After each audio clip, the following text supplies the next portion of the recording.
तर मग मालिकेच्या आजच्या भागामध्ये आपण पाहणार आहोत की आता अर्जुनला सचिनचं सगळं सत्य समजलेलं असतं आणि त्यामुळे अर्जुन आता सचिनची कॉलर धरतो आणि सचिनला फरफटत घेऊन येतो. त्याच वेळेला सचिन म्हणत असतो की अर्जुन, काय झालं आहे बोल ना.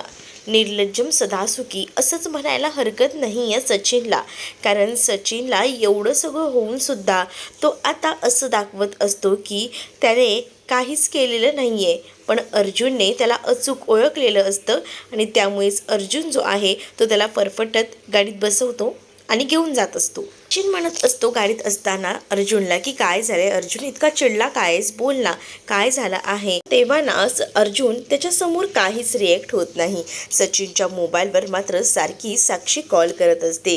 ती विचार करत असते की आता हा सचिन कुठे राहिला, ह्याने तर ना नुसता प्रॉब्लेम क्रिएट करून ठेवलाय. तिकडे अर्जुन होता म्हणून मला थांबता आलं नाही, बघ ह्याने निघून यायचं ना, मग आता कुठे राहिलाय असा विचार इथे साक्षी करत असते. पण त्यानंतर साक्षीच्या लक्षात येतं की आपण कॉल करून सुद्धा हा उचलत नाहीये. पण आता अर्जुनचं लक्ष बरोबर ना या सचिनकडे असतं. सचिनला कॉल येत आहेत, सचिनच्या डिस्प्लेला सुद्धा त्या साक्षीचा फोटो असतो, पण अर्जुनला ते काही दिसत नाही. पण मात्र आता लगेच अर्जुनला हे सगळं दिसायला नको म्हणूनच तर आता त्या सचिनने आपला मोबाईल स्विच ऑफ केलेला असतो, कारण तिला काही झालं ना सुद्धा आता त्याला दाखवून द्यायचं असतं आणि त्यामुळेच ना तो फोन स्विच ऑफ करतो. तर दुसरीकडे मात्र साक्षीला लक्षात येतं की नक्कीच काहीतरी गडबड आहे आणि म्हणूनच आता मात्र ती लांब राहायचं ठरवते. दुसरीकडनं आता ती तिकडनं निघून जाते, कारण जर ती जास्त वेळ तिथे राहिली तर पुन्हा प्रॉब्लेम होईल हेही तिला माहिती आहे आणि म्हणूनच ती सुद्धा तिकडनं जायला निघते.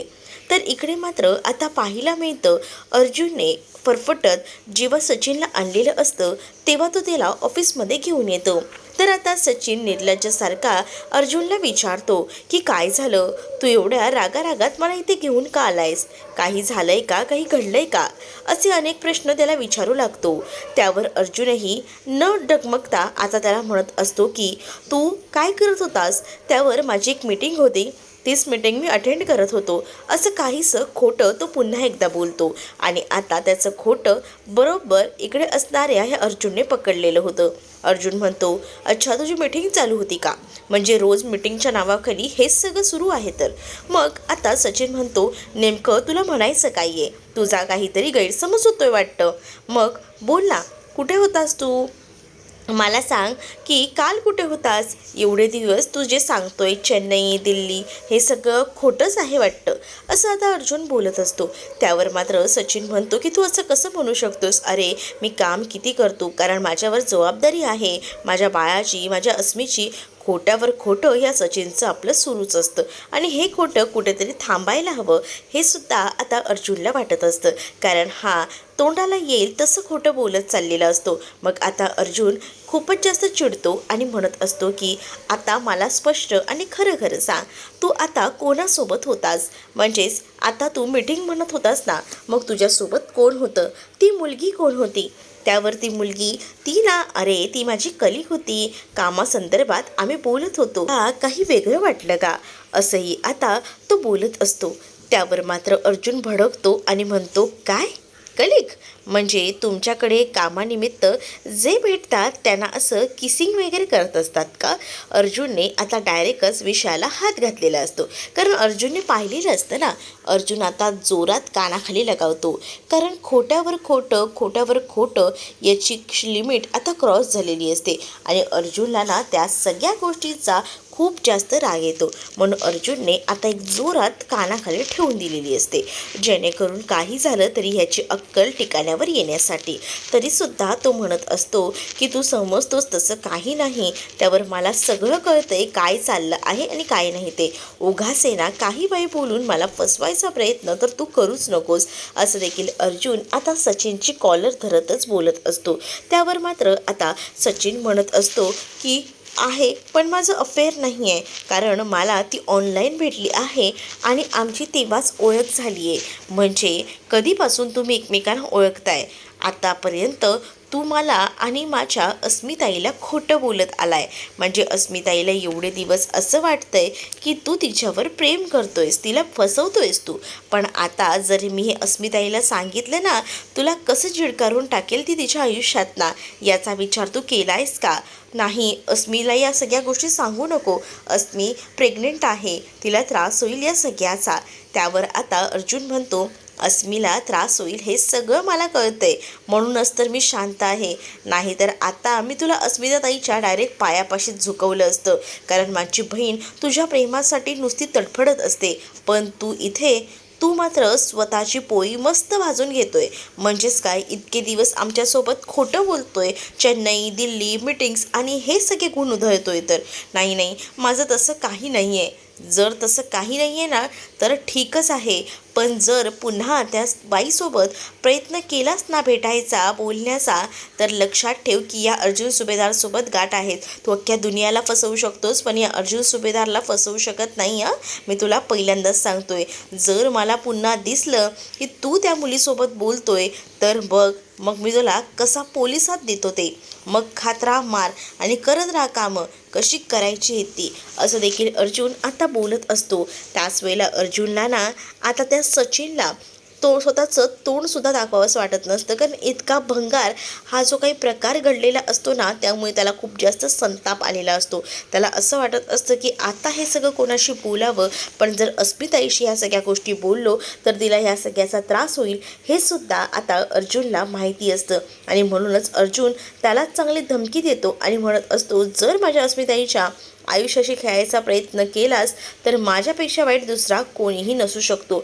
लक्षात ठेव, माझ्यापर्यंत ही मी गोष्ट ठेवली आहे. जर ही गोष्ट घरात सगळ्यांना कळली तर तुझं काय होऊ शकतं. पहिल्यांदा मी तुला पोलिसात देईन आणि मग बघ तुझं मी काय करेन ते. असं बोलल्याबरोबर मला आता शेवटची संधी दे, मी असं काहीच करणार नाही, असं देखील आता तो सचिन बोलू लागतो. सचिन जेव्हा हे सगळं काही बोलतो ना, तेव्हा मात्र आता अर्जुन म्हणत असतो की ही तुला शेवटची संधी दिली. जर मी तुला कधी पॉईंटमध्ये पकडलं ना, तर माझ्यासारखा दुसरा कोणीही नसेल, हे डोक्यामध्ये फिट ठेव. असं बोलल्यानंतर आता सचिन मान खाली घालून अर्जुन समोर उभा असतो. कारण त्याची चोरी आता पकडली गेलेली आहे, त्याचं सत्य सगळं काही कळलेलं आहे, हे तर आता कळून चुकलेलं असतं. दुसरीकडे आता अर्जुन कामावरनं घरी येतो. त्याची मान वगैरे खूप जास्त दुखत असते. म्हणूनच आता अर्जुन घरी येताच मानेला वगैरे हात लावतो. डायनिंग टेबलजवळ तो आता बसलेला असतो आणि त्याच वेळेला तिकडे आता सायली येते. सायली हे सगळं लांबूनच पाहते. सायली म्हणत असते की काय झालं, तुम्हाला त्रास होतोय का? तर त्यावर अर्जुन म्हणतो की हो. मग सायलीने आता अर्जुनसाठी नवीन आयोडेक्स आणलेला असतो. खरं तर ही प्रमोशनल ॲड असते आणि त्यासाठी ते लोक ते लावूनसुद्धा दाखवतात.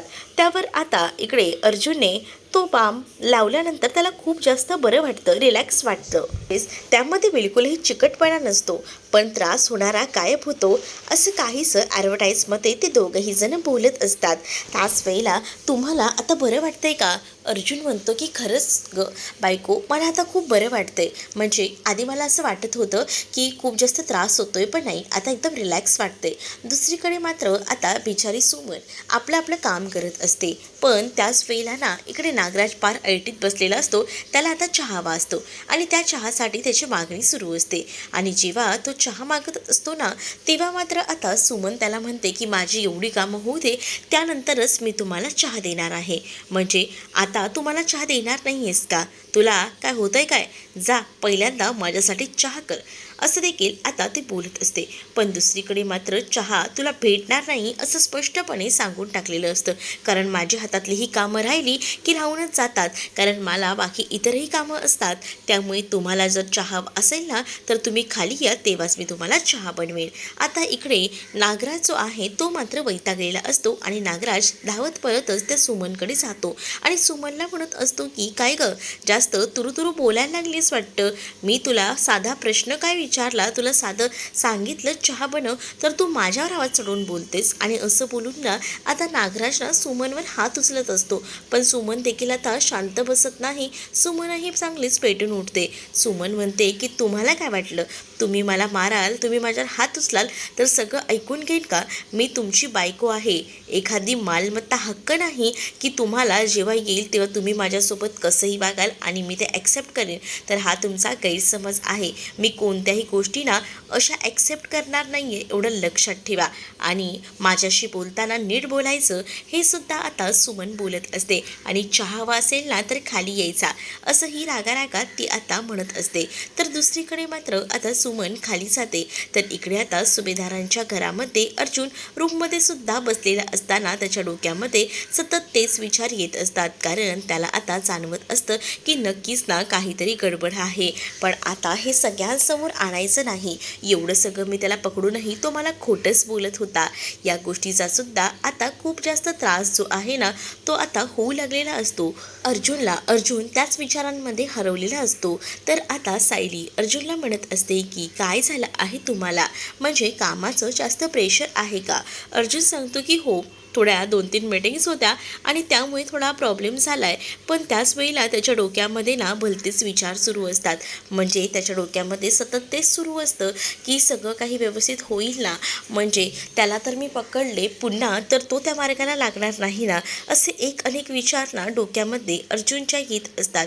आणि म्हणूनच ना आता अर्जुन त्या सगळ्या गोष्टींचा विचार करत असतो. आणि त्याच वेळेला आता त्याच्या लक्षात येतं की नाही, काहीतरी नक्कीच गडबड आहे. पण काही झालं तरीसुद्धा मला आता या सगळ्या गोष्टी कोणाला सांगायला नको, हे देखील आता अर्जुनने डोक्यामध्ये फिक्स केलेलं असतं. आणि त्यामुळेच ना या सगळ्या गोष्टींमुळे तो कोणालाही काही सांगतही नसतो.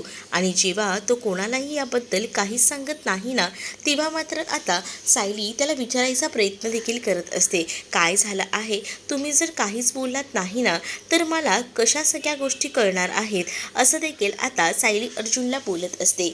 अर्जुन म्हणतो की काही नाही, थोडा कामाचा प्रेशर आहे, अजून काही नाही. तुला जसं वाटतं ना तसं बिलकुलही नाही, असं बोलून आता तो वेळ मारून न्यायचा प्रयत्न करत असतो. दुसऱ्या दिवशी सकाळी सुद्धा अर्जुन जेव्हा डायनिंग टेबलवर बसलेला असतो तेव्हा सुद्धा त्याच्या डोक्यामध्ये सतत आणि सतत तेच विचार सुरू असतात. कारण आता त्याला पुन्हा एकदा आठवतं की नाही, मला ना जे काही समजले ते समजले, पण आता मला माझ्या घरच्यांशी माझ्या बहिणीची काळजी घ्यायला हवी. आणि यासाठी तो आता म्हणत असतो की अस्मिताई कुठे आहे, ठीक तर आहे ना? हो अस्मी ठीक आहे, अजून आली नाही आहे नाश्त्याला. मग तिला काही झालं आहे का? नाही नाही ती ठीक आहे, एकदम मस्त, असं आता कल्पना सांगत असते. अरे पण तुला काय झालं आहे, तू का असं विचारतोय अस्मीला, काही प्रॉब्लेम आहे का, असं देखील आता इकडे अर्जुन जो आहे त्याला कल्पना विचारत असते. तर त्यावर कल्पनाला अर्जुन सांगतो की नाही नाही काही प्रॉब्लेम नाही आहे, सहज म्हणून विचारलं, दिसली नाही आहे ना ती म्हणून विचारलं, असं म्हणून विषय तो कसा तरी टाळत असतो. पण दुसरीकडे मात्र आता पाहायला मिळत असतं की जेव्हा आता तिथे अस्मिता येते ना, तेव्हा अस्मिता आल्यानंतर प्रताप त्याला म्हणत असतात की अरे ही बघ आली अस्मिता. त्यावर काय झालं, माझ्याबद्दल इतकी चर्चा का होते? त्यावर अगं तुला ना अर्जुन मिस करत होता, अर्जुन आणि मला मिस करत होता. काय रे अर्जुन, तुझी बायको आज असताना तू मला कसं काय मिस करतोय? म्हणजे बाकी वेळेला तुला तुझी फक्त बायको इम्पॉर्टंट असते, इकडे तिकडे फक्त बायकोला शोधत असतो आणि आज चक्क तू मला शोधतोय. काय झालंय काय एवढं? मग आता जेव्हा ती असं सगळं काही बोलते ना तेव्हा मात्र आता अर्जुन म्हणत असतो की तू बोलते सुस्मिताई ते बरोबर आहे, माझ्या आयुष्यात माझी बायको खूप जास्त इम्पॉर्टंट आहे. पण आणि तसंही माझी फॅमिलीसुद्धा, माझ्या आयुष्यामध्ये माझ्या बायकोशिवाय मी दुसरं कोणालाही एक्सेप्ट करू शकत नाही आणि माझ्या फॅमिलीलासुद्धा. त्यामुळे ना मी माझ्या फॅमिलीच्या बाबतीत खूप जास्त पॉझिटिव्ह आहे, हे देखील आता अर्जुन बोलत असतो. खरं तर अर्जुनला आता या सगळ्या गोष्टीचा राग येत असतो, कारण सचिन जे काही वागत असतो ते खूपच चुकीचं असतं. आणि तरीसुद्धा सचिनच्या बद्दल घरात अर्जुन कोणालाही सांगत नाही. मात्र आता सायलीला संशय येतो की ह्यांचं नेमकं काय चाललंय, हे असं का बोलतायत, ह्यांच्या बोलण्यामध्ये काहीतरी तथ्य आहे, कारण कालपासून मी ह्यांना बघते, हे असे विचित्र का वागतायत, असा विचारच ना सायली करत असते. तर दुसरीकडे प्रताप आणि कल्पना हे सुद्धा विचार करत असतात आणि त्यांना सुद्धा कळत नसतं की काय झालं असेल अर्जुनला, तो असा का बोलला, म्हणजे फॅमिलीच्या बाबतीत आणि एवढे सगळे निर्णय, असाच विचार ना आता इकडे या सगळ्यांच्याच मनात येऊ लागलेला असतो. दुसरीकडे आता पहिल्यांदा महिपतला ज्या ठिकाणी बांधून ठेवलेलं असतं ना, त्याच ठिकाणी प्रिया आणि त्याचसोबत नागराज हे दोघंही जण जाऊन भेटतात. आणि त्याच वेळेला प्रिया ही नागराजला म्हणत असते की तू ठरवलंच आहेस का, महिपत कुठे आहे ते मला तू सांगणार नाही आहेस का. नागराज म्हणतो की तुझं काय काम आहे ते सांग पहिल्यांदा, मग बघूया त्या कामाचं. त्यावर मात्र आता प्रिया सांगू लागते की अरे माझ्याकडे मस्त असा प्लॅन आहे, ज्यामुळे ना सगळे प्रॉब्लेम्स आपले सॉल्व्ह होतील. म्हणजे महिपत जो आहे ना, तो आपल्याला इशाऱ्यावर नाचवतोय ना, त्या महिपतची आपण जर दुखरी नस दाबली, म्हणजे साक्षीची दुखरी नस दाबली ना, मग तो महिपत सगळं आपलं ऐकून बसेल. म्हणजेच ना महिपतला त्याच्या मुलीबद्दल खूप काही वाटतं आणि जर आपण साक्षीवर डायरेक्ट हात घातला ना, तर तो आपल्या बाजूने म्हणजेच आपलं सगळं काही ऐकेल, तो कोणालाही काहीच बोलणार नाही. मग आता जो काही प्रियाचा प्लॅन असतो ना, तो प्रिया सांगून मोकळी होते. त्यानंतर मात्र ती आता नागराजला म्हणत असते की बघा, हे सगळं तुम्हाला ना कोणी सांगितलं नसतं, पण माझ्या डोक्यात ज्या काही कल्पना आल्या त्या सगळ्या मी तुमच्यासमोर मांडलेल्या आहेत. आता मला सांगा त्या महिपतला कुठे ठेवलेलं आहे, म्हणजे आपल्या दोघांची टीम आहे ना, मग तुम्ही मला या गोष्टी सांगायलाच हव्यात. जसं की आता मी तुम्हाला या गोष्टी शेअर केल्या, तसं तुम्हीही माझ्यासोबत काही गोष्टी शेअर करा, असं देखील आता ती म्हणत असते. पण त्याच वेळेला ना आता मी तुझ्यासोबत असं कोणतीही गोष्ट शेअर करू शकणार नाही, सॉरी, कारण महिपत कुठे आहे ना हे मी कधीच कोणाला सांगणार नाही, हे सुद्धा आता स्पष्टपणे आता नागराजने सांगून टाकलेलं असतं इकडे असणाऱ्या या प्रियाला. त्यामुळे प्रिया म्हणते की काय, म्हणजे तुम्ही मला सांगणारच नाही आहे का की महिपतला कुठे ठेवलं आहे. नाही, तुझं जेवढं काम आहे ना तेवढंच करायचं, एक्स्ट्राचा आवाज माझ्यासमोर करायचा नाही. तू जे बोललीस तेवढं सगळं मला समजलंय, पण आता तुला असं वाटत असेल की महिपतला कुठे ठेवलंय हे मी तुला सांगेन, पण हा तुझा गैरसमज आहे. कारण त्या महिपतचं काय करायचं ना ते मी बघतो, कारण आतापर्यंत तुझ्यावर मी विश्वास ठेवला आणि त्या विश्वासाच्या पात्रतेची तू राहिलेली नाहीस. तू काय केलंस ना, माझ्यासोबत कशी गद्दारी केलीस ना, हेही मला चांगलंच माहिती आहे. आणि त्यामुळेच ना मला आता या विषयावर जास्त तुझ्याशी चर्चाही करायची नाही आहे, असं देखील आता नागराज हा बोलत असतो. दुसरीकडे अचानकपणे आता साक्षीला एक चिठ्ठी आलेली असते आणि सावधान असं त्या चिठ्ठीमध्ये लिहिलेलं असतं. मग ही चिठ्ठी नेमकी कोणाची आहे, काय आहे, याचा काही तारतम्य नसतो. त्यामुळे साक्षी खूपच जास्त बिथरते, घाबरते. तिला आता कळत नसतं की ही चिठ्ठी नेमकी लिहिली तरी कोणी असेल आणि त्यामुळेच ना आता तिला टेन्शन आलेलं असतं. दुसरीकडे आता नागराज हा महिपतला जाऊन ब्लॅकमेल करतो आणि त्याला म्हणत असतो की तुला काय वाटतंय की तुझं हे सगळं गुपित जे आहे ते आपण लपवून ठेवलेलं आहे, पण यामध्ये सुद्धा माझं एक ऑप्शन आहे. त्यामध्ये म्हणजे जर साक्षी जिवंत आहे ही हेडलाईन जर बातम्यांमध्ये दाखवली, साक्षी जी आहे ती समिता शेखर म्हणून राहते, तर काय होईल. त्यामुळे मी सांगतो ना त्याप्रमाणे वागायचं, असं देखील नागराज आता महिपतला सांगतो. महिपत शांत राहतो.